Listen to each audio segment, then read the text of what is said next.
B Patil ಸಾಹೇಬರ ದೊಡ್ಡತನಕ್ಕೆ ನಾನು ಋಣಿಯಾಗಿರ್ತೀನಿ. ನಾನು ಯೋಚನೆಯೇ ಮಾಡಿರಲಿಲ್ಲ ಇಷ್ಟೆಲ್ಲವೂ ಕೂಡ ರಾಜ್ಯದ ರೈಲ್ವೆ ಜೋನಿಗೆ. ನನಗೆ ಇದಕ್ಕೆಲ್ಲ ಕಾರಣ ನಮ್ಮ ಮಂತ್ರಿಗಳಾದ ಸನ್ಮಾನ್ಯ ಅಶ್ವಿನಿ ವೈಷ್ಣವ್. ಹೋದ ವಾರ ಸುಮಾರು 1.5 ಗಂಟೆಗಳ ಕುಳಿತಾಗ ನಾನು ಅವ್ರ ಬಗ್ಗೆ ಮಾತನಾಡಿದ ಕೆಲವು ವಿಚಾರಗಳನ್ನು ಕೈಗೆತ್ತಿಕೊಂಡು ನನಗಿದೆಲ್ಲವನ್ನು ನೀವು ಮಾಡಿ ಅಂತ ಸೂಚನೆ ಮೇಲೆ ನಾನು ಇವತ್ತು ಇಲ್ಲಿ ಬಂದು ಸುಮಾರು 2 ಗಂಟೆಗೂ ಮೇಲ್ಪಟ್ಟು ನಾವು ಚರ್ಚೆ ಮಾಡಿದ್ವಿ. 16 ವಿಚಾರಗಳನ್ನು ಮಾತಾಡಿದ್ದೀವಿ. ನಮ್ಮ ಆಶಯ ಇವತ್ತು ರಾಷ್ಟ್ರದ ಪ್ರಧಾನಮಂತ್ರಿ ನರೇಂದ್ರ ಮೋದಿಯವರ ದೂರದೃಷ್ಟಿಯ ಚಿಂತನೆ 40,000 ಡಬ್ಲಿಂಗ್ ಲೈನು ಇಡೀ ದೇಶದಲ್ಲಾಗಿದೆ. 92% ಎಲೆಕ್ಟ್ರಿಫಿಕೇಷನ್ ಆಗಿದೆ. ಮತ್ತು ಒಂದು ಏನಿವತ್ತು ಕೊಂಕಣ್ ರೈಲ್ವೆ ಇದು ಒಂದೇ ಭಾರತ್ ಸಾಹೇಬರು ಹೇಳಿದ್ದಾರೆ 10 ಟ್ರೈನ್ಗಳನ್ನು 15ನೇ ತಾರೀಕು ರಾಷ್ಟ್ರದ ಪ್ರಧಾನಿಗಳು ಎಲ್ಲಿಂದ ಅನೀಶ್ ಜಮ್ಶೆಡ್ಪುರದಿಂದ ಲೋಕಾರ್ಪಣೆ ಮಾಡುವಾಗ ಒಂದು ಟ್ರೈನು ಮೇ ಬಿ ಎಲ್ಲಿ ಅಂತ ಇನ್ನು ಪೂರ್ತಿ ಆಗಿಲ್ಲ. ಅದು ನನಗನ್ನಿಸ್ತದೆ ಕೈಗಾರಿಕಾ ಸಚಿವರ ಜಿಲ್ಲೆಗೆ ಹೋದರೂ ಆಶ್ಚರ್ಯ ಪಡಬೇಕಾಗಿಲ್ಲ. ಮತ್ತು ಇನ್ನೊಂದು ಅಂಡರ್ ಪಾಸು ಮತ್ತು ಓವರ್ ಬ್ರಿಡ್ಜ್ಗಳು ಅವ್ರು ಎಷ್ಟು ಕೊಟ್ಟಿದ್ದಾರೋ ಅಷ್ಟಕ್ಕೂ ಕೂಡ ನಾವು ಭಾರತ ಸರ್ಕಾರ ಪೂರ್ತಿ, ನೀವು ಕೇವಲ ನಿಮ್ಮ ಒಂದೇ ಕ್ಷೇತ್ರದಲ್ಲ ಎಲ್ಲೆಲ್ಲೇ ತಾವು ಹೇಳಿದಿರೋ ಇದೆಲ್ಲವನ್ನು ಕೂಡ ಮಾಡೋದಕ್ಕೆ ನಾವೇ ಭಾರತ ಸರ್ಕಾರ ರೈಲ್ವೆ ಇಲಾಖೆ ಹಣವನ್ನು ಮಾಡಿ ಅದನ್ನು 2 ವರ್ಷದಲ್ಲಿ ಮುಗಿಸ್ಕೊಡ್ತೀವಿ. ಮೂರನೇದು ನಾವೇನಿವಾಗ ಚಿತ್ರದುರ್ಗ ದಾವಣಗೆರೆ ಮತ್ತು ತುಮಕೂರಿನ ಲೈನು ಸುಮಾರು ವರ್ಷದ್ದು, ಅದನ್ನು ಈಗಾಗಲೇ ಅಕ್ವಿಜೇಷನ್ ಪೂರ್ತಿ ಆಗಿದೆ, ಕೆಲಸನೂ ಕೂಡ ಮಾಡಿದ್ದೀವಿ. ಶಿರಾದಲ್ಲಿ ನಮ್ಮ ಸನ್ಮಾನ್ಯ ಜಯಚಂದ್ರ ಅವರು 600 ಕೋಟಿ ರೂಪಾಯಿನ ಹೊಂದಿದ್ದನ್ನು ಅದನ್ನು ಕೂಡ ಫೌಂಡೇಶನ್ನ ನಾವು ನಮ್ಮ ಮಂತ್ರಿಗಳಾದ ಅಶ್ವಿನಿ ವೈಷ್ಣವ್ ಅವರನ್ನು ಕರೀತಾ ಇದ್ದೀವಿ. ಇನ್ನು ರಾಯದುರ್ಗ, ಮಡಕಶಿರ, ಪಾವಗಡ, ಮಧುಗಿರಿ, ಕೊರಟಗೆರೆ, ಊರುಕೇರಿ, ತುಮಕೂರು 207 ಕಿಲೋಮೀಟರ್ ಕೆಲಸ ಪೂರ್ತಿ 100ಕ್ಕೆ 100 ಟೆಂಡರ್ ಆಗಿದೆ. ಈಗಾಗಲೇ 40 ಕಿಲೋಮೀಟ್ರಿಗೂ ಮೇಲ್ಪಟ್ಟು ಕೇವಲ 3 ತಿಂಗಳಲ್ಲಿ ಅದನ್ನು ಲೈನ್ ಯಾವ ರೀತಿ ತರಬೇಕು ಎನ್ನೆಲ್ಲವನ್ನು ಕೂಡ ಮಾಡ್ತಾಯಿದ್ದೀವಿ. ನಾನು ನಿಮಗೆ ಒಂದು ವಿನಂತಿ ಮಾಡ್ತೀನಿ, ನನಗೆ ಸಾಹೇಬ್ರದ್ದು ಇನ್ನೊಂದು ದೊಡ್ಡ ಕೆಲಸ ಪೋರ್ಟು. ನಾವು ಈ ಪೋರ್ಟ್ಗೋಸ್ಕರವಾಗಿ ಒಂದು ಯಾವುದದು ಹುಬ್ಬಳ್ಳಿ ಅಂಕೋಲ ಅದು ತುಂಬ ವರ್ಷಗಳಿಂದ ಇತ್ತು. ಸ್ವತಃ ಅಶ್ವಿನಿ ವೈಷ್ಣವ್ ಅವರೇ ಮುತುವರ್ಜಿಯನ್ನು ವಹಿಸಿ ಫಾರೆಸ್ಟ್ ಇಲಾಖೆಯಲ್ಲಿ ಎಲ್ಲ ಥರದ ಯಾವ್ಯಾವ ರೀತಿ ಇದಾಗಬೇಕಾ ಎಲ್ಲವೂ ಕೂಡ ಮಾಡಿರ್ತಕ್ಕಂಥ ಒಂದು ಮಾತನ್ನು ಕೂಡ ಹೇಳಿದ್ದಾರೆ. ನಾನು ಮತ್ತೆ ಅವ್ರ ಜೊತೆ ಚರ್ಚೆ ಮಾಡಿ ಒಂದು 5 ನಿಮಿಷ ಚರ್ಚೆ ಮಾಡಿದ್ದೀನಿ. ಇದಕ್ಕೊಂದು ರೂಪವನ್ನು ನಾನು ಸನ್ಮಾನ್ಯ ಮಂತ್ರಿಗಳ ಸಮಕ್ಷಮದಲ್ಲಿ ಸನ್ಮಾನ್ಯ ಕೈಗಾರಿಕಾ ಮಂತ್ರಿಗಳು, ಮೂಲಭೂತ ಸೌಕರ್ಯ ಅಭಿವೃದ್ಧಿ ಮಂತ್ರಿಗಳನ್ನು ಕೂಡ ದೆಹಲಿಗೆ ಅವ್ರ ಕಚೇರಿಯಲ್ಲೇ ಕರೆಸಿ ಈ ಎಲ್ಲಕ್ಕೂ ಕೂಡ ಮಾತನಾಡಿ ಅವರ ಏನೋ ಒಂದು ದೂರದೃಷ್ಟಿ ಚಿಂತನೆ ಇದೆ. ವಿಶೇಷವಾಗಿ ಚಿತ್ರದುರ್ಗ, ಹೊಸಪೇಟೆ, ಕೊಪ್ಪಳ, ಆಲಮಟ್ಟಿ ಈ ಮಾರ್ಗದ ಹೊಸ ಯೋಜನೆ ಏನಿದೆ, ನನಗೆ ತಿಳಿದ ಮಟ್ಟಿಗೆ ಪ್ರಧಾನಿಗಳ ಒಂದು ಚಿಂತನೆ ಇದೆ. ಈ ದೇಶದಲ್ಲಿ ಏನು ಇವತ್ತು ಲೈನ್ಗಳಿದೆ, ಕರ್ನಾಟಕಕ್ಕೆ ಹೆಜ್ಜಾಲ, ಕನಕಪುರ, ಹಾರೋಹಳ್ಳಿ, ಮತ್ತು ಮಳವಳ್ಳಿ, ಸಾತನೂರು ಆ ಮಾರ್ಗವಾಗಿ ಚಾಮರಾಜನಗರಕ್ಕೆ 142 ಕೋಟಿ ರೂಪಾಯಿಗಳ ಒಂದು ಯೋಜನೆ ಬೋರ್ಡ್ಗೆ ತಂದಿದ್ದೀನಿ ಈಗಾಗಲೇ.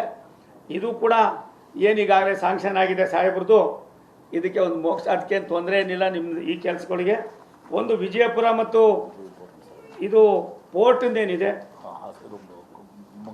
ಮಂಗಳೂರು ಪೋರ್ಟ್ಗೆ ನಾವು ಸಕಲೇಶ್ಪುರದ ಹತ್ರ ಇದ್ದಂಥ ಒಂದು ಹಡಲ್ಸನ್ನು ಕೂಡ ಮಾಡಿ ಸನ್ಮಾನ್ಯ ಸಚಿವರು ಮೊನ್ನೆ ಡಬಲಿಂಗ್ ಲೈನ್ ಮಾಡೋದಕ್ಕೆ ಇದು ಮಾಡಿದ್ದಾರೆ. ಅದೇ ರೀತಿ ಇದು ಕೂಡ ಒಂದು ಹಂತಕ್ಕೆ ತರ್ತಾ ಇದ್ದೀವಿ.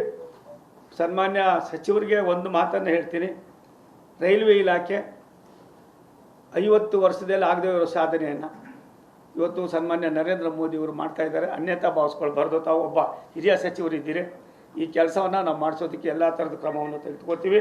ಇದರಿಂದ ನಿಮಗೇನು ಅನುಕೂಲ ಅಂತಲ್ಲ, ರಾಜ್ಯಕ್ಕೆ, ದೇಶಕ್ಕೆ, ವಿಶೇಷವಾಗಿ ಪೋರ್ಟ್ನಲ್ಲಿ ಸಾವಿರಾರು ಜನ ಕೈಗಾರಿಕೆಗಳಿಗೆ ಕೆಲಸ ಸಿಗ್ತದೆ. ಇದು ಇನ್ನೊಂದು ಧಾರವಾಡ, ಕಿತ್ತೂರು, ಬೆಳಗಾವಿ ನಡುವಿನ ಇದು ಈಗಾಗಲೇ ಏನು ನಮ್ಮ ಇದು ಅಕ್ವಿಜೇಷನ್ ಒಂದು ಹಂತಕ್ಕೆ ಬಂದಿದೆ ಅನ್ನೋದನ್ನ ನನ್ನ ಸಹೋದರಿ ಶ್ರೀಮತಿ ಲಕ್ಷ್ಮೀ ಹೆಬ್ಬಾಳ್ಕರ್ ಅವರು, ಸನ್ಮಾನ್ಯ ಜಗದೀಶ್ ಶೆಟ್ಟರು ನನ್ನ ಹತ್ರ ಮಾತಾಡಿದ್ದಾರೆ. ಇದು ಒಳ್ಳೆ ವಿಚಾರ, ಇದನ್ನು ಕೂಡ ಮಾಡ್ತೀವಿ. ಹುಬ್ಬಳ್ಳಿದು ಒಂದಿದೆ ಸರ್, ಅದನ್ನು ಬಗೆಹರಿಸ್ಕೊಡ್ತೀವಿ. ಧಾರವಾಡ ಹುಬ್ಬಳ್ಳಿ ಒಂದಿದೆ, ಅದು ಬಗೆಹರಿಸ್ಕೊಡ್ತೀವಿ. ಯಾವ್ಯಾವುದಿದೆ ನಾನು ಬಗೆಹರಿಸೋದಿಲ್ಲ, ಅವ್ರನ್ನೇ ನಮ್ಮ MR ಸಾಹೇಬ್ರ ಹತ್ರ ಕರೆಸ್ತೀವಿ. ಕುಳಿತುಕೊಳ್ಳೋಣ, ಒಂದು ಸೌಹಾರ್ದತೆಯಿಂದ ರಾಜ್ಯಕ್ಕೆ ರೈಲ್ವೆ ಇಲಾಖೆಯಿಂದ ಯಾವ್ಯಾವ ರೀತಿಯ ಸಲಕರಣೆಗಳು ಕೆಲಸಗಳಾಗಬೇಕು ಇದು ಸನ್ಮಾನ್ಯ ಪ್ರಧಾನಮಂತ್ರಿ ನರೇಂದ್ರ ಮೋದಿಯವರ ಒಂದು ದೂರದೃಷ್ಟಿಯ ಚಿಂತನೆ. ಕರ್ನಾಟಕವು ಕೂಡ ಎಷ್ಟು ಮಟ್ಟಿಗೆ ಅಭಿವೃದ್ಧಿ ಆಗಬೇಕು ಅನ್ನೋದು ಬಯಕೆ ಇದೆ. ಅದಕ್ಕೆ ನಾನು ಅವ್ರು ಕೊಟ್ಟಿರ್ತಕ್ಕಂಥ ಎಲ್ಲದರ ಜೊತೆಯಲ್ಲಿ ನಾನು ಒಂದು ಮೀಟಿಂಗ್ನ ಫಿಕ್ಸ್ ಮಾಡ್ತೀವಿ.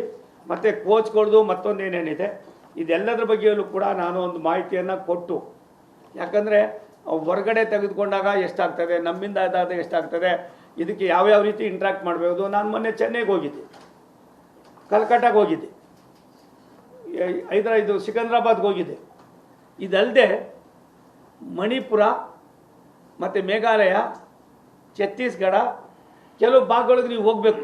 ಸಣ್ಣ ಸಣ್ಣ ರಾಜ್ಯಗಳು, ಅಲ್ಲಿರ್ತಕ್ಕಂಥ ಯೋಜನೆಗಳು, ಅವರಲ್ಲಿರ್ತಕ್ಕಂಥ ಒಡಂಬಡಿಕೆ, ಅಭಿವೃದ್ಧಿ ಅಂದ ತಕ್ಷಣ ಎಲ್ಲವನ್ನು ಮರೀತಾರಲ್ಲಿ, ಎಲ್ಲ ಮರೀತಾರಣ್ಣ. ನಾನು ಇವತ್ತು ನನಗೆ ಭಾರಿ ಖುಷಿಯಾಗಿದ್ದು, ಒಬ್ಬ MB ಪಾಟೀಲರು ನಾನು ಕೇಳಿದ ತಕ್ಷಣ ಅದಕ್ಕೆ ವೇಳೆ ಕೊಟ್ಟಿದ್ದಾರೆ. ಇದು ನನ್ನ ಸಂದೇಶ ಅಲ್ಲ, ಸನ್ಮಾನ್ಯ ನಮ್ಮ ಮಂತ್ರಿಗಳಾದ ಅಶ್ವಿನಿ ವೈಷ್ಣವ್ ಅವರು ಅವತ್ತು ನಮ್ಮ ಅಧ್ಯಕ್ಷ ಬಂದಿದ್ದರು, KRID ಅಧ್ಯಕ್ಷರು ಭಾರಿ ಒದ್ದಾಡ್ತಾಯಿದ್ರು. ಅದಾದಮೇಲೆ ಅವರೇ ಒಂಥರ ಆದರು, ಇಷ್ಟೊಂದು ಕಾಳಜಿ ಇದೆ, ಕನ್ಸರ್ನ್ ಇದೆ ಅಂತ.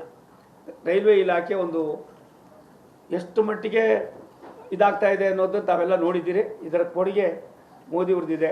ಅಣ್ಣ ನಿಮ್ದು ಏನೇನಿದೆ ಎಲ್ಲಕ್ಕೂ ಕೂಡ 2-3 ತಿಂಗಳಲ್ಲೇ ನಿಮ್ಮ ಜೊತೆಯಲ್ಲೇ ಕರ್ಕೊಂಡೋಗಿ ಇದೆಲ್ಲವನ್ನು ಮಾಡೋ ಜೊತೆಗೆ ಹೊಸ ಲೈನ್ಗಳನ್ನು ಸನ್ಮಾನ್ಯ ಎಲ್ಲ 28 ಜನ MP ಗಳು ಕೂಡ ಬಯಸ್ತಾ ಇದ್ದಾರೆ. ಬಹುತೇಕ ಕಡೆ ನಾವು ಈಗಾಗಲೇ 1 ಸೆಕೆಂಡು, 1 ನಿಮಿಷ, 2 ನಿಮಿಷ ನಿಲ್ಲಿಸ್ತಕ್ಕಂಥದ್ದು, ಮತ್ತೊಂದಾಗೋದು, ಕೋವಿಡ್ನಿಂದ ಆಗಿರ್ತಕ್ಕಂಥ ಕೆಲವು ನೋವುಗಳನ್ನು ಸರಿಪಡಿಸ್ತಕ್ಕಂಥದ್ದು.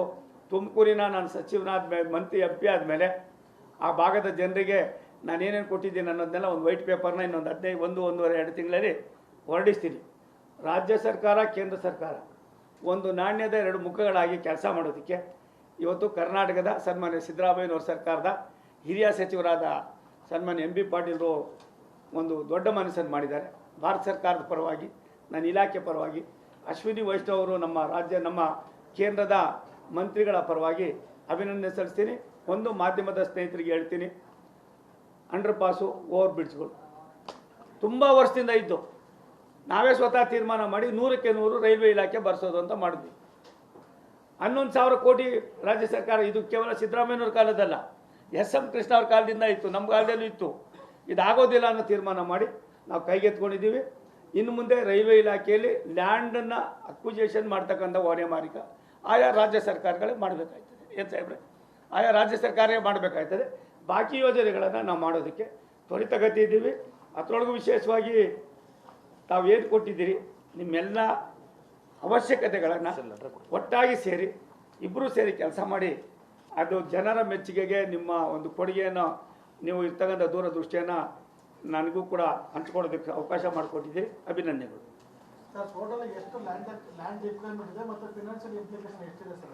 ನೋಡಿ, ಈಗಾಗಲೇ ನಮಗೆ ರಾಯದುರ್ಗ, ಚಿತ್ರದುರ್ಗ ಸುಮಾರು 4,000 ಚಿಲ್ಲರೆ ಎಕರೆ ಜಮೀನು, ಕೇವಲ 175